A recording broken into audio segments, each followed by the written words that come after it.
We're going to begin our last lesson of the week by talking about angles in a Cartesian plane. There is a lot of new terminology in this lesson. The idea itself is pretty basic, but all of the new words may be overwhelming for you. Take your time, work through the practice questions, and maybe it's a good idea just to keep this note handy as you work through the lessons in the next weeks moving forward. So the first thing we're going to talk about is something called standard position. So an angle in the Cartesian plane whose vertex lies at the origin, so remember our origin is 0, 0, and whose initial arm or fixed arm lies on the positive x-axis. So right away I know that we've got some kind of line or arm along positive x. Now it says angle theta is created by rotating a terminal arm counterclockwise. So counterclockwise means this way, for those of you that don't know, from the initial arm about the origin. All this is saying is that when we're calculating an angle, we need to make sure that we're going or measuring counterclockwise. That would give us the angle here. And we have a couple of new words. So this is our fixed arm or our initial arm. And this blue line right here is our terminal arm. A principal angle is when the angle is between 0 and 360. The rotation is counterclockwise, so just like we mentioned in the last slide. So if we're working counterclockwise and we're starting at the positive x-axis, this is how we're calculating our principal angle. A negative angle is when the rotation is clockwise. So again, you would start at your positive x-axis, but you would go clockwise to calculate your angles. We will be doing some examples of this later. The last thing on this slide that we're going to be talking about is the quadrants. So I'm sure you remember from grade 10, quadrant 1, even grade 9, quadrant 2, quadrant 3, and quadrant 4. Now, again, we are starting in the positive x and we are working counterclockwise to label those quadrants. Quadrant 1 is from 0 to 90 degrees. Quadrant 2 is from 90 to 180 degrees. Quadrant 3 is from 180 to 270, and quadrant 4 is from 270 to 360. In this next example, you're asked to sketch the following angles in standard position. So our first example is 40 degrees. So we're going to start with our fixed arm on the positive x, and we're going to move counterclockwise 40 degrees. So here's our 40, and this will be our terminal arm. Now you don't have to label this. I'm just labeling it for the first one just so you could see how I want you to be sketching these angles. Now, our next example is 400 degrees. We know that if we make one full circle, that is 360 degrees. That means that we need another 40 degrees to get to where we need to go, or 400 total. 760 degrees. So one full circle leads us to 360. A second full circle leads us to 720, and so we need to go, you guessed it, another 40 degrees. Our last example is negative 320 degrees. We're going to be starting at the positive x, and since it's a negative, we're going to be going clockwise. This means that I'm going to be going 320 degrees clockwise, which means I'm going to end up here. Now, when we're writing our angle, we always need to write it as a positive angle. That means that I'm actually going to be writing this angle right here, which is 40 degrees. After that last example, where every single answer was 40, it leads me into my next definition. So a coterminal angle are angles that have the same terminal arm. So what you do to see this is you remove full rotations of 360 degrees to convert back to standard position. So basically, this is what we were doing on our last example. 40, 400, 760, and so on are coterminal. So basically, if we have 40 and we want to calculate another coterminal angle, we'll just simply add 360 degrees to that to get another angle, which is 400, and then we're going to add another 360 degrees, which is 760, and then we could keep adding 360 degrees basically as many times as we wanted to keep getting coterminal angles. Our next example says, suppose point P on the terminal arm rotates negative 1,120 degrees from the point A10. Sketch P in standard position and which quadrant is P in? So before I start talking about which quadrant it's in, we need to figure out like what we're sketching.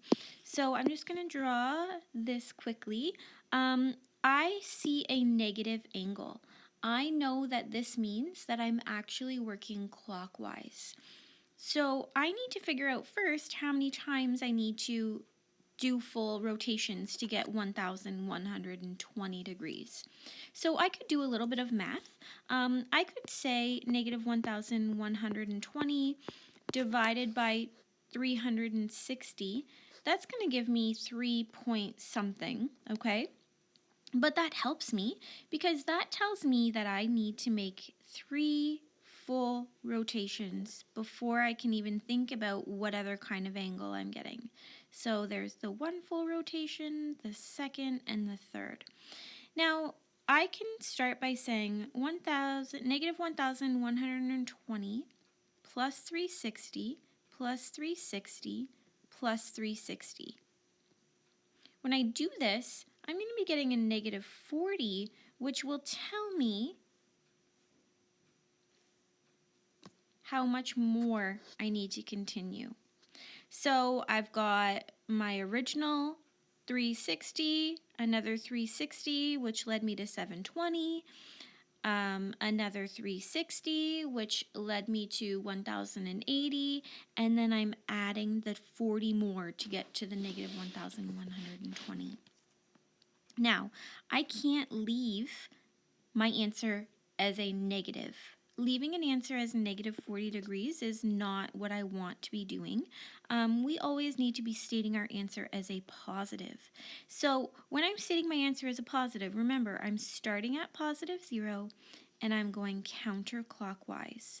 So what this is saying is that my principal angle,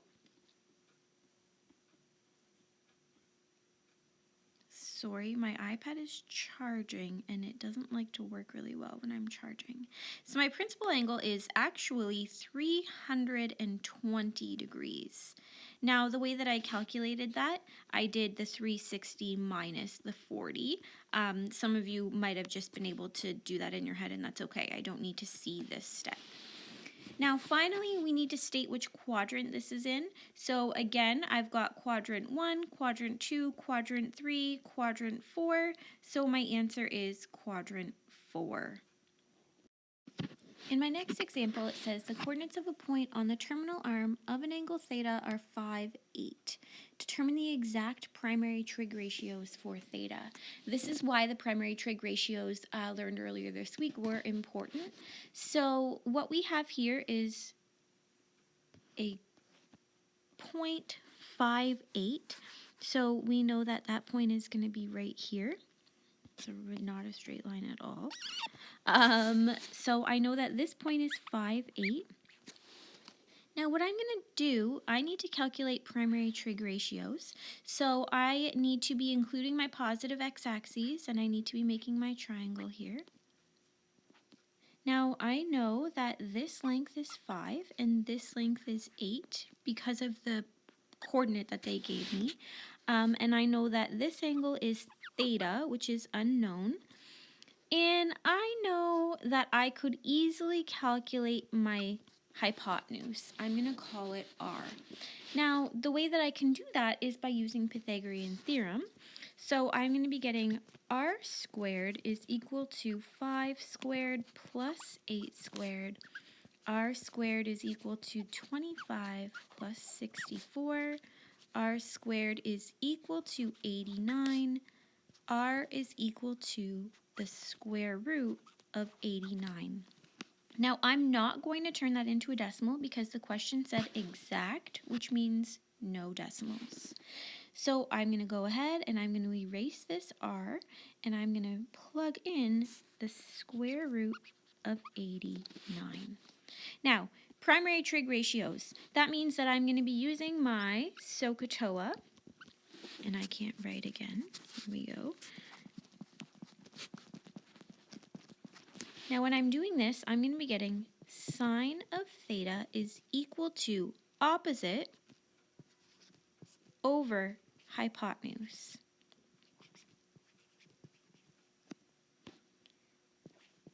Cos of theta is equal to my adjacent over my hypotenuse. And tan of theta is equal to opposite over adjacent. And our final example says, given P negative 3,5 is on the terminal arm of an angle theta in standard position, find the primary trig ratios of theta. So negative 3,5, so I'm going negative 3 on the x, 5 on the y. This is my terminal arm. So when I'm drawing my triangle here, again, I'm using my positive x-axis. Here's my right angle. I know that this is negative 3. I know that this is 5. And I need to find my hypotenuse or my r. So I'm going to go ahead and I'm going to say r squared is equal to negative 3 squared plus 5 squared. So r squared is equal to 9 plus 25. R squared is equal to 34. R is equal to the square root of 34. Now, I'm just going to draw in my angle here, and we can start filling in our information. So we have sine of theta is equal to, here's my angle in question, opposite over hypotenuse, which we didn't write in here, but it's root 34. I've got my cos of theta adjacent over hypotenuse, and I've got my tan of theta opposite over adjacent.